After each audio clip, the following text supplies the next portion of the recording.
Well, good evening, and thank you very much indeed for coming.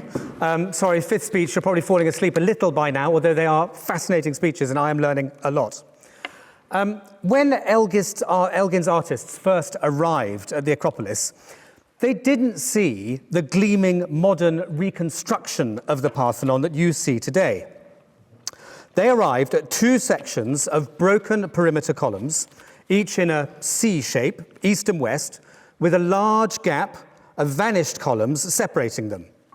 There was no roof at all, and there was a mosque built in the middle. There was, in fact, less of the Parthenon than the Luftwaffe left of Coventry Cathedral. I'm very grateful that we have some visual aids here today, and we'll come back to Cellini's horse. But if at any stage you get any Wi-Fi here, please do look at my Twitter, @Dominic Selwood, because I've posted a picture of what the Parthenon looks like on there before the modern reconstruction. And it's very shocking to anybody who's not familiar with the history of the modern rebuild. So Elgin approached, and his men approached, a wreck, not the modern building that you now think of. In starting with this, I want to set the actual scene before we get carried away with ideas about the sculptures in London being able to restore or make whole the Parthenon to its full classical glory. My second opening observation is that this debate does not require the British Museum to be demonised. The museum neither ordered nor paid for the sculptures, and its trustees are forbidden by Act of Parliament from de-accessioning them. All the museum can do is look after the sculptures, which it has done amazingly well. Another reality: our world is full of motion, and this includes objects. 1830s London Bridge is now in Arizona. One of Damien Hirst's sharks in formaldehyde is now in Las Vegas. Over 10,000 pieces of Churchill memorabilia are now in Missouri.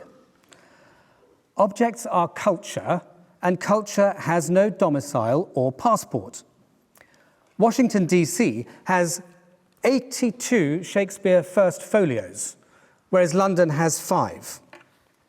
Athens has a museum of Islamic art, whose website proclaims it ranks among the most important in the world, with artifacts from Arabia, Asia Minor, Egypt, India, Persia, Mesopotamia, the Middle East, North Africa, Sicily, and Spain. Another museum in Athens has major Chinese and Korean collections. All countries understand that culture is global. Everywhere owns things from everywhere else. You may well do yourself. Even the 1954 Hague Convention states that cultural property belongs to humanity. But now it's becoming common to fight against this reality, forcing people and objects into a narrow box of origin, regardless of how and where they spent their lives. Hundreds of thousands of objects and artifacts are also divided into pieces. The 8th century whalebone box, decorated in rare Anglo-Saxon runes, the unique and beautiful Frank's casket, is split between London and Florence.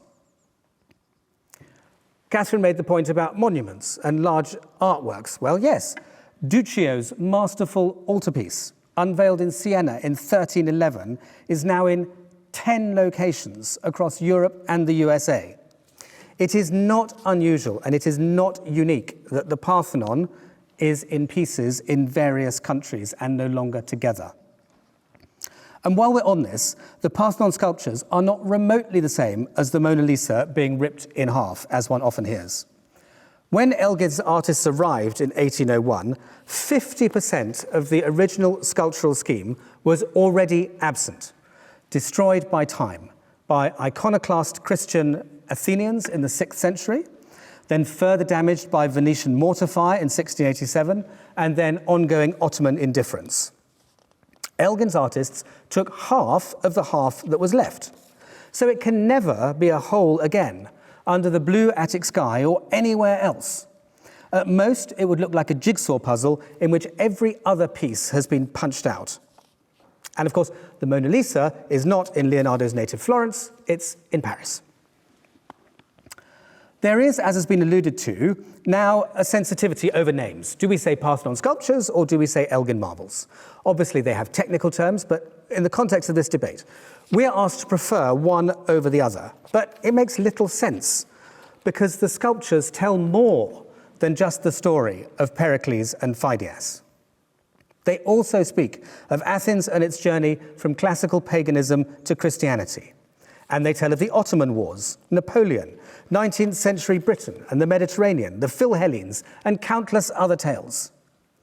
The sculptures in London are both the Parthenon sculptures and the Elgin marbles. To deny this is to refute actual history. It's now common to hear Elgin disparaged as a crook. Along with Lord Sumption, I believe that the legal case is absolutely crystal clear under national and international law that Elgin did not steal them and passed good title to the British government who purchased them. But the debate often comes down to emotive ad hominem arguments, and they're a distraction from the important discussion about what he did and the results.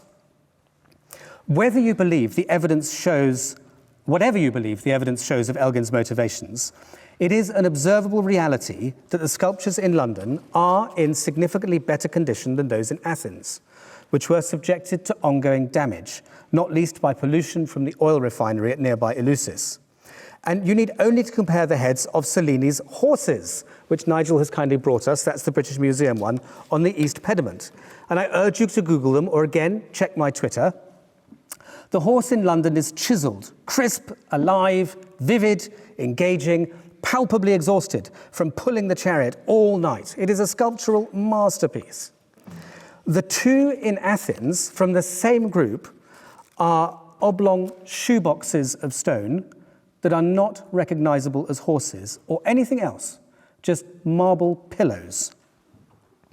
And I find it sad that Elgin, who bankrupted himself to save and preserve the sculptures, was imprisoned for over 2 years by Napoleon, who tried to extort the sculptures from him in return for his freedom, who lost his marriage as a result, is now pilloried as the venal despoiler of heritage. To my mind, it's simply ungenerous not to acknowledge that history has left sculptures and casts in London that are the closest we will ever get to the genuine wonder of Phidias's originals. And the man who achieved that single-handedly to his personal ruin was Elgin. And while we're on this, the British Museum cleaning scandal of the 1930s that is said to have taken off 3 millimetres of surface marble is an urban myth, and perhaps we can come to that in the discussion. Yet still, Elgin and the British Museum are forever cast as crooks. No more so than in the beautiful, and it is beautiful, Acropolis Museum in Athens, where every day you hear a phalanx of guards tell visitors that the gaps are where Elgin stole the marbles, which are now held hostage in London. That is utterly dishonest.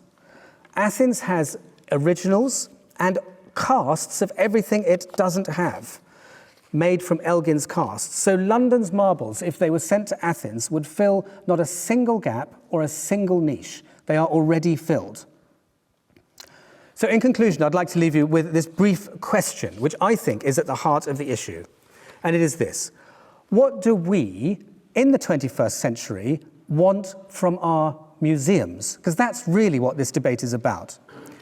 Do we still support the Enlightenment ideals that created these uniquely universal educational and research institutions?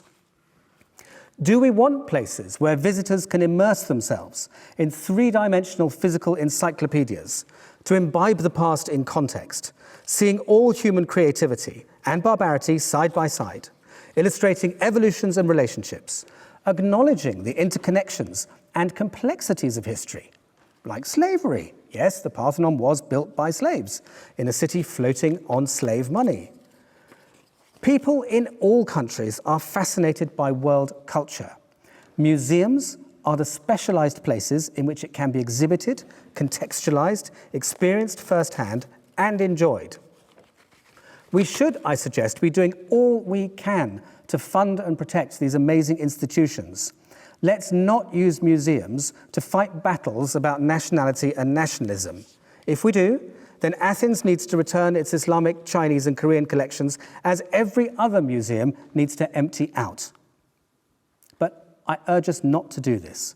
We need museums as places of understanding and ultimately conduits for a more harmonious world, especially now. We need windows onto the world, not mirrors of our own. And I would urge the House to oppose this motion.